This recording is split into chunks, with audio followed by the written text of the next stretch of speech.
弟兄姊妹，歡迎大家一齊開始讀路加福音。喺開始逐章逐章咁讀之前呢，希望我哋先了解一下整卷書。所以接下嚟兩段嘅影片，能夠介紹一下路加福音嘅寫作背景啦、獨特之處，以及書中唔同嘅重點。想大家讀起嚟嘅時候，能夠從更多嘅角度、更整體咁樣去細味呢一卷福音書。有人稱佢為普世人類嘅福音，外邦人嘅福音，因為佢深入淺出，你唔使識好多舊約嘅背景都會睇得明。耶穌嘅家譜亦都係數到去全人類嘅始祖亞當，唔似馬太福音強調耶穌只係亞伯拉罕同埋大衛嘅後裔，所以係所有人都有份嘅。又有人叫佢做窮人、邊緣人嘅福音。因為裏邊好突出耶穌係罪人嘅朋友，充滿住饒恕、接納，範圍亦都遍及各個階層嘅人。好多被嫌棄嘅人，好似牧羊人啦、窮人、殘障嘅人、孤兒寡婦、罪人、稅吏等等，耶穌都去接納佢哋。又有人叫佢做婦女嘅福音，因為書中對婦女嘅描寫又多又詳細。而且大多數咧都係好正面嘅。一開始咧就已經有伊麗莎白啦、瑪利亞、女先知亞拿，第8章更係列舉咗數名跟從耶穌嘅婦女。呢啲都喺當時嘅世代嚟講係劃時代嘅，突破咗當時婦女被輕視嘅社會地位。又有人叫佢做孩童嘅福音，因為書裏邊咧講咗好多耶穌仲係嬰孩同埋小童時代嘅事。書中嘅描寫亦都好善用故事或者人物之間嘅對比，往往同細路仔讀嘅時候，佢哋都好容易記得。好有名嘅，譬如就係牧羊人撇下99隻羊揾翻嗰一隻，財主同埋拉撒路嘅故事，好撒瑪利人嘅故事，撒該爬樹去等耶穌等等。喺進入書卷內容之先，我哋首先要問，點解路加要花咁多心機去寫呢卷書呢？其實佢好忙㗎喎，佢要陪住保羅去傳道，舟車勞頓，又要照顧保羅同埋一行嘅同工，又要替保羅去到代筆寫信，所以一定有好大嘅理由驅使佢要寫下呢一卷嘅福音書。其實教會初期一直面對好多嘅問題，可謂內憂外患。外邊當然嘅就係有逼迫啦，基督教當時係一個不合法嘅宗教。亦都喺當日多神嘅社會環境嘅裏邊，飽受住唔同嘅歧視同埋誤解。路加亦都特登喺書嘅裏邊提及好多耶穌點樣關愛唔同社群嘅內容，特別記載好多個寡婦，例如係叫寡婦嘅獨生子復活，寡婦同不義官嘅禱告，稱讚窮寡婦兩個小錢等等。亦都有一啲係愛鄰舍嘅教導，亦都有一啲係叫撒該將財富分俾窮人等等呢啲嘅教導，亦都特別書中嘅受信人提亞非羅係一個希臘人，而且喺羅馬政府嘅當中，亦都係一個有權力嘅官長，令佢知道耶穌特別顧念弱勢社群呢，都係一個非常合適嘅選材。另一方面，初期教會裏邊猶太人同埋外邦人嘅融合呢，一直都有難度，除咗話生活文化習慣唔同之外，究竟外邦人信咗主，係咪都可以視佢為神嘅選民呢？信咗主嘅外邦人係咪能夠同猶太人睇齊呢？本來外邦人唔係選民嚟嘅，亦都唔喺神嘅計劃嘅裏邊，所以當中咧亦都有好多唔同嘅議論。但係無論點樣爭論都好咧，好多時都係人嘅觀點。最直接要終結呢啲疑慮，最好嘅方法就係回到去源頭。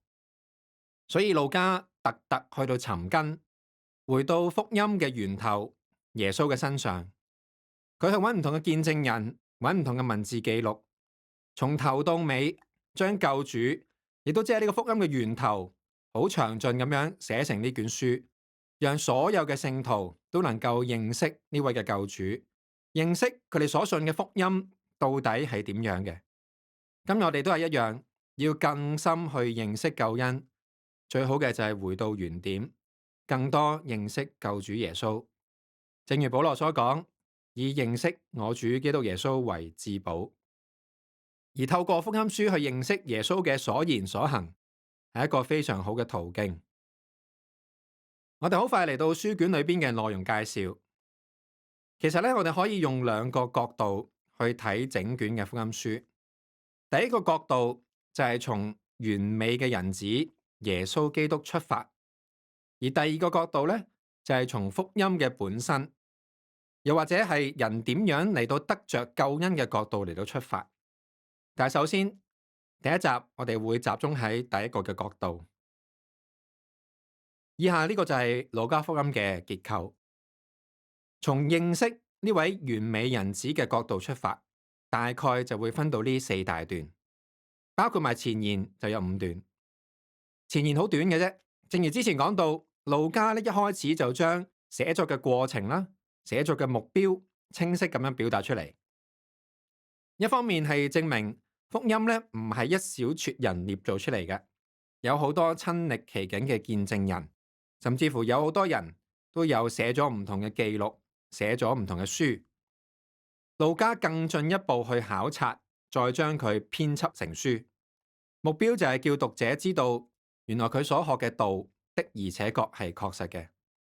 而值得注意嘅係，呢度嘅次序唔完全係指時序。路加福音有佢大概嘅時序佈局，但係裏邊亦都有按地理按主題、救恩相關嘅題目而編寫而成。第一段嘅重點係人子降臨，記述得非常嘅詳細，由佢嘅先鋒約翰點樣出世，耶穌嘅母親點樣回應天使以致懷孕，以及佢嘅出生、成長都有記載。凸顯佢從一開始就有一個完美嘅人性，被人被神所喜愛。另一方面，亦都多次重複人子降臨嘅目的係啲乜嘢？譬如係將我哋從仇敵嘅手中被救出嚟，要照亮坐在黑暗中死蔭裏嘅人，為外邦人及以色列人預備救恩。第二段係人子嘅預備。講到佢喺公開傳道之先，有外在環境嘅配合，自身亦都經得起考驗，以致佢之後能夠出嚟3年半傳道。首先有施浸約翰做嘅先鋒，點出咗猶太人普遍嘅問題，叫人開始有悔改嘅心。耶穌自身亦都喺約翰嘅面前，喺人嘅面前公開嘅接受一個測試。受浸證明佢成人之後仍然係受父神所喜悅，亦都有資格成為人類有史以嚟由亞當開始到而家最美嘅榜樣。然後佢就俾聖靈充滿，更加喺曠野勝過魔鬼嘅試探，亦都冇犯過任何嘅罪。第三段亦都係最大嘅篇幅，提到佢嘅傳道，提到佢所講嘅、所做嘅。同唔同人嘅接觸，唔同嘅對話，佢收門徒，佢行神蹟，佢醫治人，佢代表神去到饒恕人，好多人嘅人生都因此而改變。透過呢啲事咧，我哋就可以更深去到了解神眼中完美嘅人性到底係點樣嘅。第四段講上呢位人子入耶路撒冷嘅最後一周。佢係點樣得勝？佢點樣面對宗教領袖嘅敵對？喺殿裏邊把握時間去教訓人。佢嘅受死、佢嘅復活、佢嘅升天，都係證明佢勝過晒呢一切。值得一提嘅係，路加福音記載耶穌活喺地上面嘅一生咧，係最闊嘅。由佢出世之先，甚至乎係喺母腹嘅裏邊未出世。